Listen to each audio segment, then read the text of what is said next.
वृश्चिक का अर्थ होता है बिच्छू।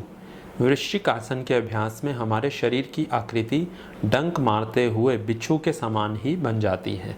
सबसे पहले चर्चा करते हैं वृश्चिक आसन की विधि की, किस प्रकार से इस आसन को किया जाता है। उसके बाद में इस आसन से संबंधित अन्य बातों के संबंध में चर्चा करेंगे। अपने स्थान पर वज्रासन में बैठ जाएंगे।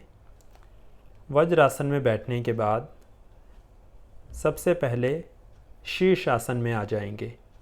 शीर्षासन का अभ्यास आरंभ करेंगे। शीर्षासन के अभ्यास के ऊपर पहले हम वीडियो बना चुके हैं। शीर्षासन की विधि, क्रम और अन्य सभी जानकारियों के लिए उस वीडियो को देखें। शीर्षासन में आने के बाद अब यहाँ से वृश्चिक आसन का अभ्यास आरंभ करना है। इसके लिए सबसे पहले अपने दोनों घुटनों को मोड़ेंगे। घुटनों को इस प्रकार से मोड़ेंगे, एड़ियाँ नितंब के नज़दीक जाएं। अभी अपने कमर को इस प्रकार से मोड़ेंगे कि पेट बाहर की ओर जाए और रीढ़ की हड्डी में धनुर आकार बन जाए। धीरे धीरे शरीर को शिथिल करते हुए, संतुलन बनाते हुए दोनों हाथों को सिर के नीचे से निकालेंगे और हथेलियों को ज़मीन के ऊपर रख देंगे। और अभी यहाँ से सिर को ज़मीन से ऊपर उठा देंगे। इस प्रकार से ऊपर उठाएंगे कि सिर और एड़ियों में कम से कम फासला रह जाए। यहीं पर कुछ समय के लिए शरीर को स्थिर करके रखेंगे और अभी धीरे धीरे पहले सिर को नीचे रखेंगे, हाथों को सहारा देंगे, घुटनों को धीरे धीरे सीधा करेंगे। शीर्षासन में वापस आकर धीरे धीरे अब घुटनों को पेट की ओर मोड़ेंगे, ज़मीन पर रखेंगे एड़ियों को और धीरे धीरे वज्रासन में वापस आ जाएंगे।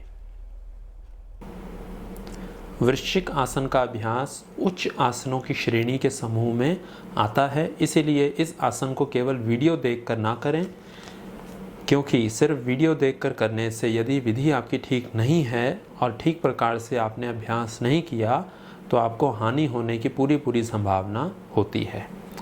जब इसका अभ्यास करें तो इस आसन को 2 से लेकर 3 बार तक दोहराया जा सकता है और प्रत्येक बार में 20-30 सेकंड से अभ्यास को आरंभ करें और 1 से लेकर 1.5 मिनट तक सामान्य रूप से इस आसन में रुका जा सकता है।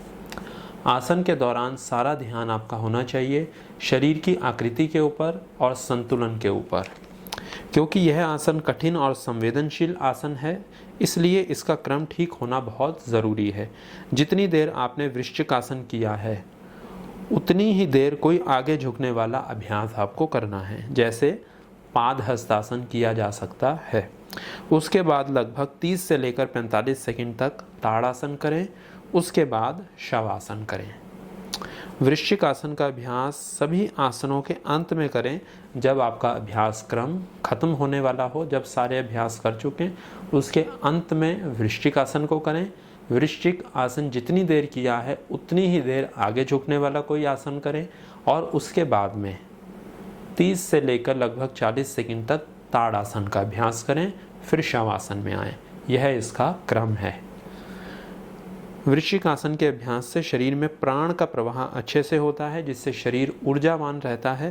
तंत्रिकाओं व ग्रंथियों पर इसका सकारात्मक प्रभाव पड़ता है। इसके अभ्यास से शरीर की मांसपेशियां बलवान बनती हैं। विशेष रूप से भुजाएं, कंधे, कलाइयाँ, हथेलियाँ और रीढ़ की हड्डी पर इसका प्रभाव पड़ता है। इसके अभ्यास से पेट व प्रजनन अंगों में रक्त का संचालन अच्छे से होता है, जिससे यह सभी अंग स्वस्थ बने रहते हैं और अपना कार्य ठीक प्रकार से करते रहते हैं। इस आसन में जब पैर को सिर के ऊपर की तरफ लेके आया जाता है तो यह प्रतीक है अपने अहंकार, क्रोध, घृणा, ईर्ष्या व वासनाओं को नष्ट करने का। सावधानियों के रूप में इतना ध्यान रखें, उच्च रक्तचाप, हृदय रोग, चक्कर आना, सिर में दर्द रहना, दौरे पड़ना, शरीर कमज़ोर होना, ऐसी समस्याएं होने पर इस अभ्यास को ना करें। शुरुआत में इसका अभ्यास दीवार के पास रहकर करें। जिससे आपको दीवार का संतुलन मिल जाए जब इसकी आवश्यकता हो। आसपास में कोई और सामान ना हो, जिस प्रकार से मेज़, कुर्सी या अन्य कोई सामान ना हो जिससे यदि आपका संतुलन बिगड़े तो आपको चोट ना लगे। और शुरुआत के दिनों में जब इस अभ्यास को आप करें तो अपने चेहरे के नीचे एक कंबल या किसी पतले गद्दे को रख सकते हैं, जिससे हाथों के नीचे नहीं, चेहरे के नीचे रखें, जिससे यदि संतुलन बिगड़ता है तो आपके चेहरे को चोट ना पहुँचे।